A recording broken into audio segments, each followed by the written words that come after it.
ఈరోజు దేవుని మాట పేతురు వ్రాసిన పత్రిక 2వ అధ్యాయము 8వ వచనం. ప్రియులారా, ఒక సంగతి మర్చిపోకుడి, ఏమనగా ప్రభు దృష్టికి ఒక దినము 1000 సంవత్సరముల వలెను, 1000 సంవత్సరములు ఒక దినము వలెను ఉన్నవి.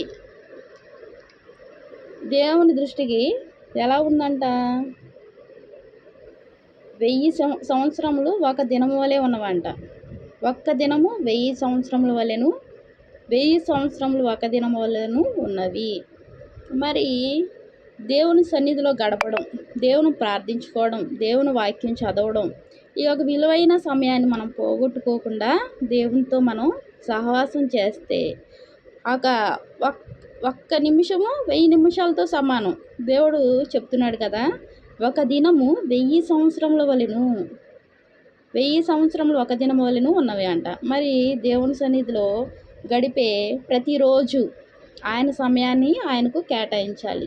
ప్రార్థన చేయడం, ఒక పాట పాడుకోవడం, అలాగే వాక్యం చదువుకోవడం, ఆయన యొక్క సమయాన్ని ఆయనకి ఇచ్చే వారంగా ఉంటే దేవుడు మనల్ని ఎంతగానో ఆశీర్వదిస్తాడు. దేవుని సన్నిధిలో ఒక దినం గడిపితే 1000 సంవత్సరం వల్లే ఉంటుంది.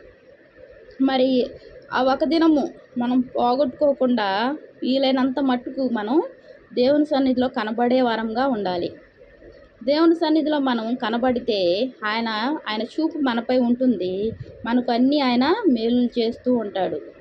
మరి విలువైన సమయాన్ని పోగొట్టుకోకుండా ప్రతిరోజు ఆయనతో మనం సహవాసం చేద్దాం. దేవునికి వందనాలు. ప్రార్థన చేస్తున్నాం. మహాప్రేమ గల తండ్రి, కృపగల నాయన, నీకు ఎన్నో వందనాలు, స్తోత్రాలయ్యా తండ్రి. ఒక దినము 1000 సంవత్సరముల వలె ప్రభా, నీ దృష్టికి 1000 సంవత్సరాలు ఒక దినం వలన ఉన్నవి ప్రభా. గొప్ప దేవుడు అయ్యా, మార్పు చెందని దేవుడు అయ్యా తండ్రి. నాయన, మేము గడిపే ప్రతి సమయం ప్రభా నాయన విలువైందే ప్రభా నాయన. నువ్వు ఇచ్చిన తండ్రి విలువైన సమయం అయ్యా తండ్రి. నాయన, నీ బిడ్డలైన వారికి నువ్వు ఎంతగానో ప్రేమించి ఇచ్చిన సమయాన్ని ప్రభా నీకు కేటాయించే కృపను మాకు అనుగ్రహించండి. కృపగల దేవానికి ఎన్నో వందనాలు, స్తోత్రాలు చెల్లించుకుంటూ నా ప్రభుని ప్రియరక్షకుడు అయిన యేసుక్రీస్తు వారి నామంలో అతి వినయంగా బ్రతిమలాడి వేడుకుంటున్నాను తండ్రి. ఆమేన్. ప్రైజ్లార్డ్.